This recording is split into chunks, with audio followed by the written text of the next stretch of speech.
Somewhere right now, a document exists, thousands of pages long. It describes exactly how you think, what makes you afraid, what makes you buy, what makes you stay. You've never read it. You never will. But it was written entirely about you, not you specifically. You, the category. You, the demographic. You, the pattern of clicks and pauses and half-finished searches that adds up to a profile more detailed than anything your closest friend knows about you.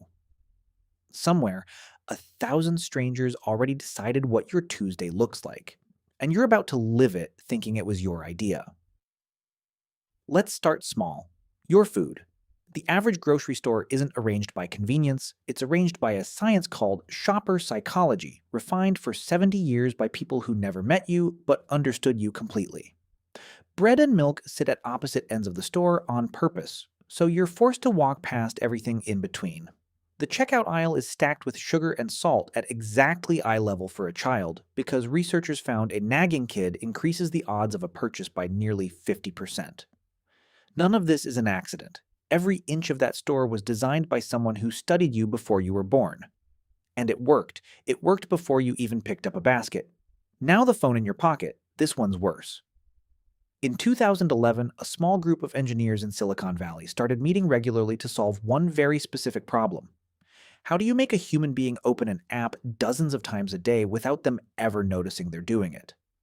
They borrowed the answer from slot machines.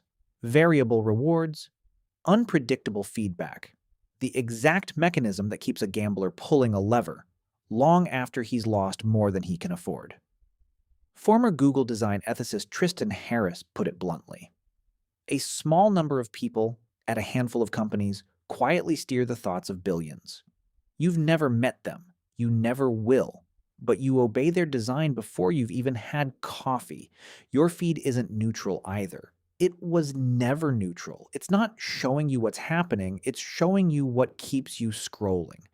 In 2021, internal documents from Meta, later published by whistleblower Frances Haugen, revealed the company's own researchers found their platform made body image issues worse for 1 in 3 teenage girls. Leadership knew.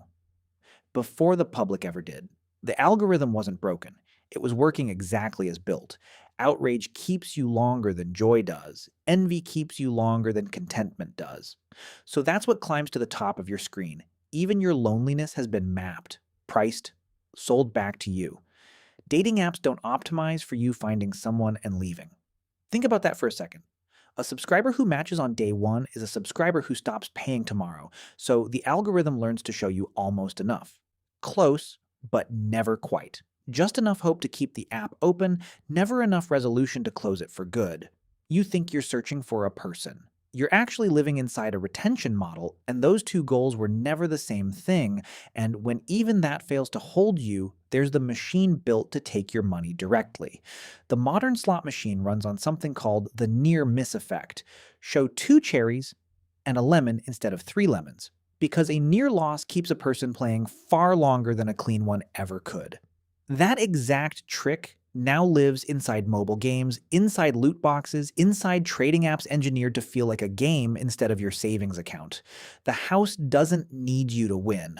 It needs you to almost win forever if it can manage it. Here's the part that should actually unsettle you, more than any single example. None of this was built by one villain in a dark room rubbing his hands together.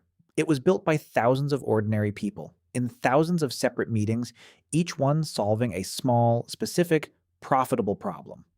Nobody sat down and decided to make you anxious, lonely, and broke.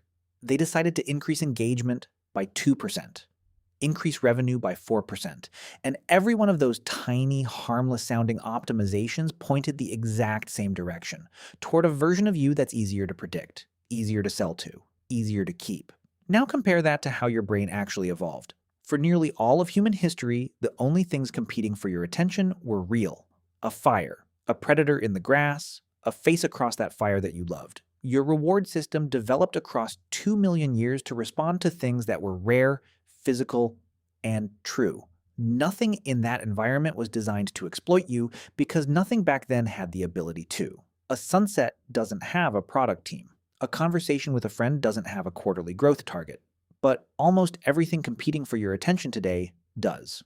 So when you feel that pull, that itch to check, that small ache to scroll just one more time, that isn't weakness. Say it with me. That isn't weakness. That's a 2 million-year-old survival system being aimed deliberately by people who've studied it far harder than you ever have. You're not failing at self-control. You're outmatched, outnumbered by teams of specialists whose entire job, their whole career, is to be smarter than your willpower. And they get paid more the better they succeed at beating you. This isn't a call to throw your phone in a lake. That's not the point, and honestly, it's not realistic. The point is smaller than that, and a lot more uncomfortable. Right now, today, you're going to make hundreds of decisions. What to eat, what to watch, who to swipe on, what to add to the cart at 1 a.m. for reasons you won't remember by morning. In nearly every one of those moments, someone already decided the shape of your choice before you ever arrived at it. The question isn't how you escape that completely, because you probably can't. Nobody fully can, not anymore. The real question is smaller and sharper. Which decisions today are actually yours? And which ones were made for you by a stranger who will never know your name and will never have to live with what it cost you? Go back to that document, the one that describes exactly how you think. What makes you afraid? What makes you buy? What makes you stay? It's real. It exists in server rooms and research departments and quarterly reports you'll never see. You didn't write a single page of it. Nobody asked your permission and nobody's going to. But every single day you're the one who has to live inside it.